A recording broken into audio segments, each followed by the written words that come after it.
Next വരുന്ന heading ആണ് professionalism in business. ഏതൊരു ബിസിനസ് ആണെങ്കിലും, ഒരു വലിയ ബിസിനസ് ആണെങ്കിലും അതല്ല ഒരു ചെറിയ ബിസിനസ് ആണെങ്കിൽ പോലും പ്രൊഫഷണലിസം എന്ന് പറയുന്നത് അതിന്റെ ലോങ് ടേം സക്സസിന് അത്രയ്ക്ക് ഇമ്പോർട്ടൻ്റ് ആയിട്ടുള്ള ഒരു കാര്യമാണ്. ഏതൊക്കെ രീതിയിലാണ് പ്രൊഫഷണലിസം ഒരു കമ്പനീന്റെ സക്സസിന് കാരണമാവുന്നതെന്നുള്ളതാണ് ഇവിടെ നമ്മൾ നോക്കുന്നത്. അതിലൊന്നാമത്തെ പോയിന്റ് ആയിട്ട് വരുന്നത് establishes proper boundaries.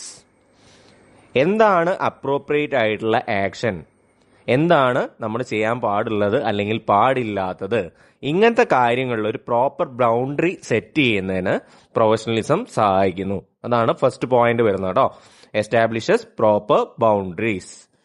Second point വരുന്നത് എൻകറേജസ് പേഴ്സണൽ ഇംപ്രൂവ്മെന്റ്. ഓരോ വ്യക്തിക്കും, ഒരു പ്രൊഫഷണലിസം കീപ്പ് ചെയ്യുന്ന ഏതൊരു വ്യക്തിക്കും അത് പ്രൊഫഷണലിസം സ്വയം പേഴ്സണൽ ഇംപ്രൂവ്മെന്റിനുള്ള ഒരു അവസരം കൂടിയാണ് ഉണ്ടാവുന്നത്. ഫോർ എക്സാമ്പിൾ പറയുകയാണെങ്കിൽ, ഒരു വെൽ ഡ്രസ്ഡ് ആയിട്ട് എല്ലാ കാര്യങ്ങളിലും പ്രൊഫഷണലിസം കീപ്പ് ചെയ്യുന്ന ഒരു മാനേജർ ആണെന്ന് വിചാരിക്കുക. അയാൾക്ക് സ്വന്തം കഴിവിൽ അത്രയ്ക്ക് ആത്മവിശ്വാസം ഉണ്ടാവും. അപ്പോൾ അയാൾക്ക് സ്വാഭാവികമായിട്ടും ക്ലയൻസിന് ബെറ്റർ ആയിട്ടുള്ള സർവീസും കാര്യങ്ങളും പ്രൊവൈഡ് ചെയ്യാനുള്ള ഒരു മെന്റാലിറ്റിയും ഉണ്ടാവും കേട്ടോ. അതാണ് ഈ പോയിന്റിൽ വരുന്ന എൻകറേജസ് പേഴ്സണൽ ഇംപ്രൂവ്മെന്റ് എന്നുള്ളതിൽ വരുന്നത്.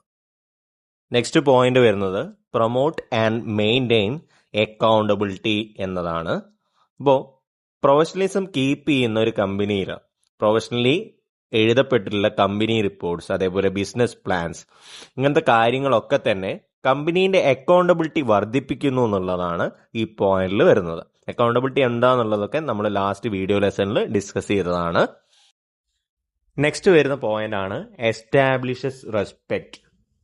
പ്രൊഫഷണലിസം കീപ്പ് ചെയ്യുന്ന ഒരു സ്ഥാപനത്തിൽ ആ സ്ഥാപനത്തിലുള്ള വർക്കേഴ്സ് തമ്മിലും, അതേപോലെ വർക്കേഴ്സും അതോറിറ്റി തമ്മിൽ, ക്ലയൻസ് തമ്മിൽ, എല്ലാവരും തമ്മിൽ മ്യൂച്വൽ റെസ്പെക്ട് എപ്പോഴും മെയിൻറ്റെയിൻ ചെയ്യുന്നുണ്ടാവും. അത് പ്രൊഫഷണലിസ്റ്റിന്റെ ഒരു ക്വാളിറ്റിയാണ്. ഇവിടെ ബിസിനസ്സിനെ പോസിറ്റീവ് രീതിയിൽ സഹായിക്കുന്ന ഒരു ക്വാളിറ്റി ആയിട്ടാണ് വരുന്നത്. ഇനി നെക്സ്റ്റ് പോയിന്റ് വരുന്നതാണ് മിനിമൈസസ് കോൺഫ്ലിക്റ്റ്. നേരത്തെ പോയിന്റ് എസ്റ്റാബ്ലിഷസ് റെസ്പെക്ട് എന്നുള്ള ആ പോയിന്റ് ആയിട്ട് ക്ലബ് ചെയ്ത് പറയാൻ പറ്റുന്ന ഒരു പോയിന്റ് ആണ് മിനിമൈസസ് കോൺഫ്ലിക്റ്റ് എന്നുള്ളത്. നമ്മൾ പറഞ്ഞു എന്ത്, മ്യൂച്വലി ഒരു റെസ്പെക്ട് മെയിൻറ്റെയിൻ ചെയ്യുന്ന ഒരു ഹെൽത്തി എൻവയോൺമെന്റിലാണ് എല്ലാവരും വർക്ക് ചെയ്യുന്നത് എന്നുള്ളത്.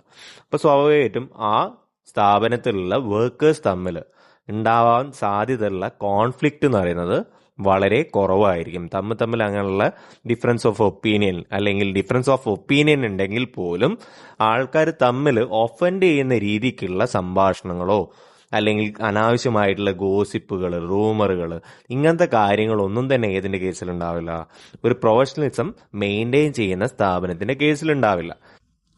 നെക്സ്റ്റ് വരുന്ന പോയിന്റ് ആണ് ഇൻക്രീസ് ജോബ് സാറ്റിസ്ഫാക്ഷൻ. ഇപ്പൊ തൊട്ട് മുന്നേ പറഞ്ഞിട്ടുള്ള 2 പോയിന്റുകളായിട്ട് ചേർത്ത് പറയാവുന്ന പോയിന്റ് ആണ് ഇൻക്രീസ് ജോബ് സാറ്റിസ്ഫാക്ഷൻ എന്നുള്ളത്. നമ്മൾ പറഞ്ഞു എന്ത്, തമ്മിൽ മ്യൂച്വൽ റെസ്പെക്ട് ഉണ്ടാവും, അതേപോലെ കോൺഫ്ലിക്റ്റുകൾ, വഴക്കുകൾ ഒന്നും തന്നെ ഉണ്ടാവില്ല, അല്ലെങ്കിൽ എന്താണ് വളരെ കുറവേ ഉണ്ടാവുള്ളൂ. അപ്പോൾ സ്വാഭാവികമായിട്ടും എന്തായിരിക്കും, നമുക്ക് സ്ട്രെസ് ഫ്രീ ആയിട്ടുള്ള ഒരു എൻവയോൺമെന്റിൽ വർക്ക് ചെയ്യാനുള്ള ഒരു സാഹചര്യമാണ് ഉണ്ടാവുന്നത്. അത് നമ്മൾ എന്ത് ചെയ്യും, പോസിറ്റീവായിട്ട് ഇമ്പാക്ട് ചെയ്യും. എല്ലാ എംപ്ലോയീസിനും ജോബ് സാറ്റിസ്ഫാക്ഷൻ ഇൻക്രീസ് ചെയ്യാനുള്ളൊരു കാരണമായിട്ട് തീരും. ഇനി നെക്സ്റ്റ് പോയിന്റ് ആണ് സെൻസ് ഓഫ് റെസ്പോൺസിബിലിറ്റി. ഒരു പോസിറ്റീവ് സ്ട്രെസ് ഫ്രീ എൻവയോൺമെന്റിൽ വർക്ക് ചെയ്യുന്ന വർക്കേഴ്സിന് ആ ഒരു വർക്കിലും അതിന്റെ പോസിറ്റീവ് ഇമ്പാക്ട് എന്തായാലും ഡെഫിനറ്റ്ലി ഉണ്ടാവും. അപ്പോൾ സ്വാഭാവികമായിട്ടും അവരെ ഏൽപ്പിച്ചിട്ടുള്ള ജോലികൾ അവർ കൂടുതൽ റെസ്പോൺസിബിലിറ്റി എടുത്തിട്ട് ചെയ്യാൻ തുടങ്ങും. അവരെ ഒരു ഉത്തരവാദിത്തമാണ്, അതേപോലെ ആ ജോലി ചെയ്യുന്നതിൽ അവരൊരു അംഗീകാരമായിട്ട് കാണാൻ തുടങ്ങും. ഒരു പ്രൈഡ് അവർക്ക് ഫീൽ ചെയ്ത് തുടങ്ങും. സ്വന്തം സ്ഥാപനമാണ്, ആ സ്ഥാപനത്തിന് വേണ്ടി വർക്ക് ചെയ്യുന്നത് സ്വന്തം കടമയാണ് എന്നൊരു റെസ്പോൺസിബിലിറ്റി വർക്കേഴ്സിന് വന്നു തുടങ്ങും. നെക്സ്റ്റ് പോയിന്റ് ആണ് പേഴ്സണൽ ഗ്രോത്ത്. പ്രൊഫഷണലിസം മെയിൻറ്റെയിൻ ചെയ്യുന്ന ഒരു സ്ഥാപനത്തിൽ വർക്ക് ചെയ്യുന്ന വ്യക്തിക്ക് പേഴ്സണൽ ഗ്രോത്ത് സംഭവിക്കുന്നു എന്നുള്ളതാണ് ഈ പോയിന്റിൽ പറയുന്നത്. അയാൾ ചെയ്യുന്ന വർക്കിന് അയാൾ അപ്രിഷിയേറ്റ് ചെയ്യപ്പെടുന്നു, അതേപോലെ കൂടുതൽ റെസ്പോൺസിബിലിറ്റി എടുത്ത് വർക്ക് ചെയ്ത് ശീലമാവുന്നു. പിന്നെ ഡിഫിക്കൽട്ട് സിറ്റുവേഷൻസ് ഹാൻഡിൽ ചെയ്തിട്ട് കൂടുതൽ ഇമോഷണൽ മെച്യൂരിറ്റി കൈവരിക്കാനും ചാൻസ് ലഭിക്കുന്നു. അങ്ങനെ പല രീതിക്ക് ഒരു വ്യക്തിയുടെ പേഴ്സണൽ ഗ്രോത്തിന് പ്രൊഫഷണലിസം കാരണമായി തീർന്നു. പ്രൊഫഷണലിസം ഒരു ബിസിനസ്സിനെ എങ്ങനെയാണ് പോസിറ്റീവ് രീതിയിൽ സ്വാധീനിക്കുന്നത്, അല്ലെങ്കിൽ ഒരു കമ്പനിയുടെ സക്സസിലേക്ക് എങ്ങനെയാണ് കോൺട്രിബ്യൂട്ട് ചെയ്യുന്നത് ചോദിച്ചിട്ടുണ്ട് വെച്ചാൽ നമ്മളിപ്പോൾ ഡിസ്കസ് ചെയ്തിട്ടുള്ള ഈ പോയിന്റുകളാണ് നിങ്ങൾ എഴുതി വെക്കേണ്ടത്. നെക്സ്റ്റ് വരുന്ന ടോപ്പിക്കാണ് പ്രൊഫഷണൽ സ്കിൽസ്. ഒരു പ്രൊഫഷണലിന് ഉണ്ടാവേണ്ട സ്കിൽസ് എന്തൊക്കെയാണ് എന്നതാണ് നമ്മളിവിടെ ഡിസ്കസ് ചെയ്യുന്നത്. ഓരോ പ്രൊഫഷനും ഡിഫറെൻ്റ് ആയിട്ടുള്ള സ്കിൽ റിക്വയർമെൻറ്റ്സ് ആയിരിക്കും ഉണ്ടാവും. ഒരു പ്രോഗ്രാമർക്ക് പ്രോഗ്രാമിംഗ് സ്കിൽസ് ഉണ്ടാവണം. അതേപോലെ ഒരു ബിസിനസ് അനാലിസ്റ്റ് ആണെങ്കിൽ അയാൾക്ക് സ്ട്രോങ് ആയിട്ടുള്ള അനലിറ്റിക്കൽ സ്കിൽസ് ഉണ്ടാവണം. അങ്ങനെ ഓരോ പ്രൊഫഷനും ഡിഫറെൻറ്റ് സ്കിൽ റിക്വയർമെൻറ്റ്സ് ഉണ്ടാവാം. നമ്മളിവിടെ ഡിസ്കസ് ചെയ്യുന്നത് പൊതുവെ എല്ലാ പ്രൊഫഷൻസിനും ഉണ്ടാവേണ്ട സ്കിൽസ് എന്തൊക്കെയാണ്, ജനറലി എല്ലാ പ്രൊഫഷൻസിനും ആവശ്യമായിട്ട് വരുന്ന സ്കിൽസ് ആണ് നമ്മളിവിടെ ഡിസ്കസ് ചെയ്യാൻ പോകുന്നത്. അതിൽ ഫസ്റ്റ് ആണ് കമ്മ്യൂണിക്കേഷൻ സ്കിൽസ്. ഏതൊരു ജോലിയിലിരിക്കുന്ന വ്യക്തിയാണെങ്കിലും അയാൾ ഡേ ടു ഡേ പല ആൾക്കാരായിട്ട് ഇൻട്രാക്ഷൻ നടത്തേണ്ടി വരും. അപ്പോൾ കമ്മ്യൂണിക്കേഷൻ സ്കിൽ എന്ന് പറയുന്നത് അത്രയ്ക്ക് ഇമ്പോർട്ടൻ്റ് ആണ് ഒരു പ്രൊഫഷണലിനെ സംബന്ധിച്ചിട്ട്. കമ്മ്യൂണിക്കേഷൻ എന്ന് പറയുന്നത് പല രീതിക്കുള്ളതാവാം. നമ്മൾ മുന്നത്തെ ക്ലാസ്സുകളിൽ സ്കൂൾ ലെവലിലൊക്കെ പഠിച്ചിട്ടുണ്ടാവും communication skills, non verbal communication skills, verbal communication skills, ഇങ്ങനത്തെ ടേമുകളൊക്കെ നിങ്ങൾക്ക് പരിചയം ഉണ്ടാവും. അപ്പോൾ വെർബൽ കമ്മ്യൂണിക്കേഷൻ എന്നുള്ളതിനെ കൊണ്ട് ഉദ്ദേശിക്കുന്നത് നമ്മൾ വേർഡ്സ് ത്രൂ ഉള്ള കമ്മ്യൂണിക്കേഷനെയാണ് എന്ന് പറയുന്നത് വെർബൽ കമ്മ്യൂണിക്കേഷൻ എന്ന് പറയുന്നത്. വേർഡ്സ് യൂസ് ചെയ്യാതെയുള്ള കമ്മ്യൂണിക്കേഷനെയാണ് നോൺ വെർബൽ കമ്മ്യൂണിക്കേഷൻ എന്ന് പറയുന്നത്. ജെസ്റ്റേഴ്സ് അല്ലെങ്കിൽ പോസ്റ്റേഴ്സ് ത്രൂ ഒക്കെ നമ്മൾ കാര്യങ്ങൾ കമ്മ്യൂണിക്കേറ്റ് ചെയ്യുന്നതിനെയാണ് നോൺ വെർബൽ കമ്മ്യൂണിക്കേഷൻ എന്ന് പറയുന്നത്. ഒരു കാര്യം നിങ്ങൾ ഓർക്കേണ്ടത് ലിസണിങ് സ്കിൽസും കമ്മ്യൂണിക്കേഷൻ സ്കിൽസിന്റെ ഭാഗമാണ്. വെർബൽ കമ്മ്യൂണിക്കേഷനിൽ വരുന്ന 2 ടൈപ്സ് ഓഫ് കമ്മ്യൂണിക്കേഷൻ ആണ് written communication and oral communication. Written communication എന്ന് പറഞ്ഞാൽ നമ്മൾ റൈറ്റിംഗ് ത്രൂ കാര്യങ്ങൾ കമ്മ്യൂണിക്കേറ്റ് ചെയ്യുന്നതിനാണ് റിട്ടൺ കമ്മ്യൂണിക്കേഷൻ എന്ന് പറയുന്നത്. അതൊരു മെസ്സേജ് ആവാം, അല്ലെങ്കിൽ റിപ്പോർട്ട്സ് ആവാം, അങ്ങനത്തെ കാര്യങ്ങളൊക്കെ റിട്ടൺ കമ്മ്യൂണിക്കേഷന്റെ ഭാഗമായിട്ട് വരുന്നതാണ്. സ്പോക്കൺ വേർഡ്സ് ത്രൂ ഉള്ള കമ്മ്യൂണിക്കേഷനെയാണ് ഓറൽ കമ്മ്യൂണിക്കേഷൻ എന്ന് പറയുന്നത്. ഇവിടെ സ്പെല്ലിംഗ് നോട്ട് ചെയ്യുക, ORAL എന്നതാണ് ഇവിടെ ഉദ്ദേശിച്ചിട്ടുള്ള ഓറൽ കമ്മ്യൂണിക്കേഷൻ. അതായത് വേർഡ്സ് ത്രൂ, നമ്മൾ സംസാരത്തിലൂടെ എന്ത് ചെയ്യുന്നു, കമ്മ്യൂണിക്കേറ്റ് ചെയ്യുന്നത്. ഇവിടെ പ്രത്യേകം സ്പെല്ലിംഗ് നോട്ട് ചെയ്യണം, ORAL, ഓറൽ. അത് ഉദ്ദേശിക്കുന്നത് വേർഡ്സ് ത്രൂ നമ്മൾ സംസാരത്തിലൂടെ കമ്മ്യൂണിക്കേറ്റ് ചെയ്യുന്നത്. അതേസമയം AURAL കമ്മ്യൂണിക്കേഷൻ എന്ന് പറഞ്ഞാൽ ഒരാളെ ലിസണിങ് സ്കിൽസിനെയാണ് ഡിനോട്ട് ചെയ്യുന്നത്. പ്രത്യേകം സ്പെല്ലിങ്സുകൾ നോട്ട് ചെയ്ത് വെച്ച് പഠിക്കുക, കാരണം രണ്ടെണ്ണത്തിനെയും പ്രൊനൗൺസിയേഷൻ ഏകദേശം സിമിലർ ആയിട്ടാണ് വരുന്നത്. വേറൊരു ടൈപ്പ് ഓഫ് കമ്മ്യൂണിക്കേഷൻ ഇവിടെ മെൻഷൻ ചെയ്തിട്ടുള്ളത് വിഷ്വൽ കമ്മ്യൂണിക്കേഷൻ ആണ്. അത് പിക്ചേഴ്സ് അല്ലെങ്കിൽ ഏതെങ്കിലും വിഷ്വൽ എയ്ഡ്സ് ഒക്കെ യൂസ് ചെയ്തിട്ടുള്ള കമ്മ്യൂണിക്കേഷൻ രീതിനെയാണ് എന്ത് പറയുന്നത്, വിഷ്വൽ കമ്മ്യൂണിക്കേഷൻ എന്ന് പറയുന്നത്. അപ്പൊ ഇത്രയാണ് കമ്മ്യൂണിക്കേഷൻ സ്കിൽസ് എന്നുള്ള ഏരിയയിൽ നിങ്ങൾക്ക് പഠിക്കാനുള്ളത്. നെക്സ്റ്റ് സ്കില്ലാണ് ഡിസിഷൻ മേക്കിംഗ് സ്കിൽസ്. പേഴ്സണൽ ലൈഫിലാണെങ്കിലും വർക്ക് ലൈഫിലാണെങ്കിലും പല കാര്യങ്ങളിൽ നമ്മൾ ഡേ ടു ഡേ തീരുമാനങ്ങൾ എടുക്കേണ്ടി വരും.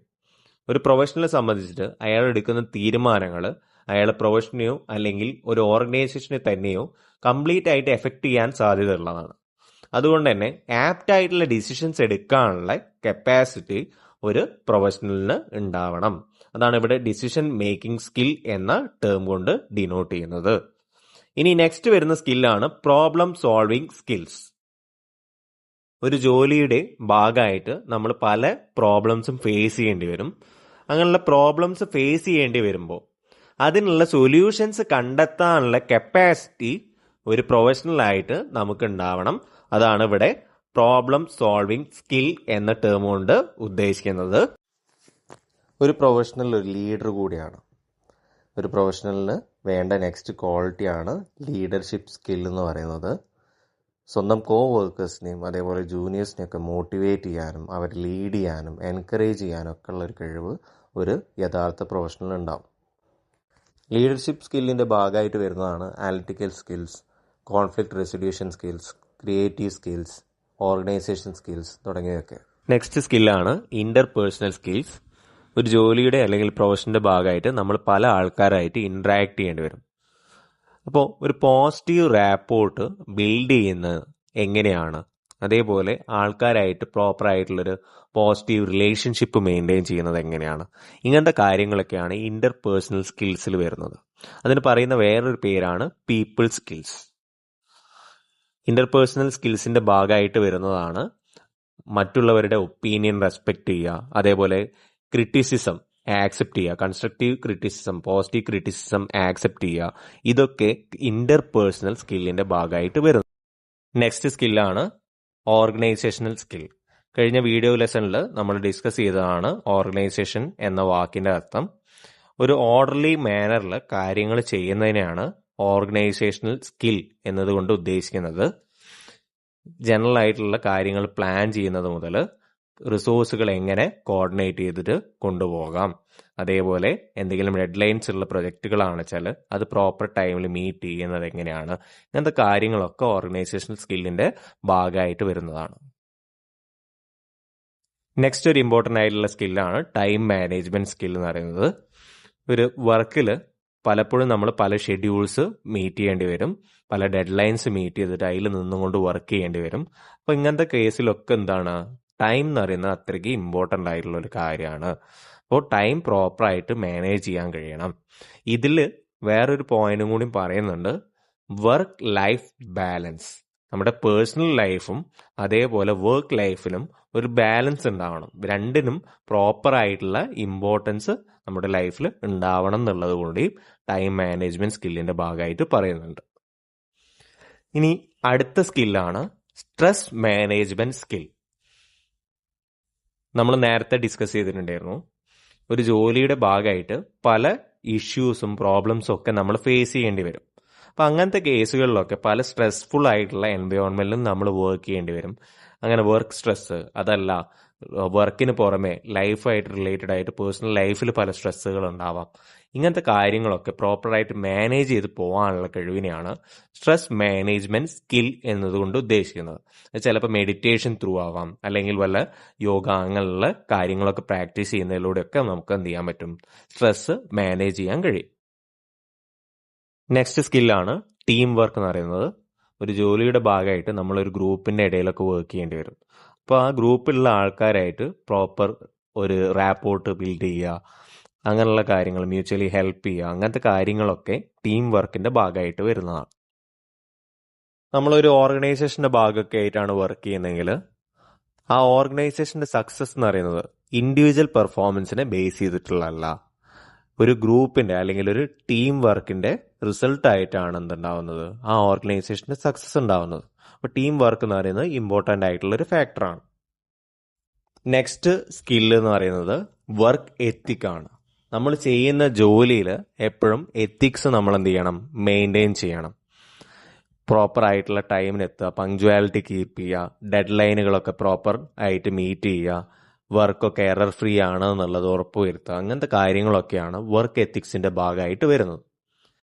നെക്സ്റ്റ് സ്കില്ലാണ് ഫ്ലെക്സിബിലിറ്റി എന്ന് പറയുന്നത്. ഒരു പ്രൊഫഷണലിന് ഉണ്ടാവേണ്ട ഒരു ഇമ്പോർട്ടൻറ്റ് സ്കില്ലാണ് ഫ്ലെക്സിബിലിറ്റി എന്ന് പറയുന്നത്. കാരണം മോഡേൺ ഡേ വേൾഡിൽ റാപ്പിഡ് ആയിട്ടാണ് ചേഞ്ചസ് വരുന്നത്. ടെക്നോളജീൻ്റെ കേസിലാണ് വെച്ചാലും അല്ലാതെ പല പല കാര്യങ്ങളിലും പുതിയ പുതിയ ഇന്നോവേഷൻസ് നടക്കുന്നുണ്ട്. അതേപോലെ റാപ്പിഡ് ആയിട്ടുള്ള പല പല മാറ്റങ്ങൾ നടക്കുന്നുണ്ട്. അപ്പോൾ ഈ മാറ്റങ്ങൾക്കനുസരിച്ച് ചേഞ്ച് ചെയ്യാനുള്ള കപ്പാസിറ്റി അല്ലെങ്കിൽ സ്കില്ലിനെയാണ് ഫ്ലെക്സിബിലിറ്റി എന്നതുകൊണ്ട് ഇവിടെ ഉദ്ദേശിക്കുന്നത് കേട്ടോ. അപ്പോൾ ഇത്രയാണ് ഒരു പ്രൊഫഷണലിന് വേണ്ട ഇമ്പോർട്ടൻ്റ് ആയിട്ടുള്ള സ്കിൽസ്. ഈ സ്കിൽസ് മാത്രമാണ് വേണ്ടതെന്നുള്ളതല്ല, ഇത്രയാണ് ഇമ്പോർട്ടൻ്റ് ആയിട്ടുള്ള കുറച്ച് സ്കില്ലുകൾ എന്നുള്ളതാണ് പറയുന്നത്. ഈ വീഡിയോയിലൂടെ നമ്മൾ ഡിസ്കസ് ചെയ്തിട്ടുള്ളത് പ്രൊഫഷണലിസം ഒരു കമ്പനീൻ്റെ സക്സസ്സിന് എത്രത്തോളം ഇമ്പോർട്ടൻ്റ് ആണ്, അതേപോലെ ഒരു പ്രൊഫഷണലിന് വേണ്ട സ്കില്ലുകൾ എന്തൊക്കെയാണ്, ഇത്രയും കാര്യങ്ങളാണ് നമ്മൾ ഈ വീഡിയോയിൽ ഡിസ്കസ് ചെയ്തത്. തുടർന്നുള്ള കാര്യങ്ങൾ നെക്സ്റ്റ് വീഡിയോ ലെസൺസിൽ നമുക്ക് ഡിസ്കസ് ചെയ്യാം.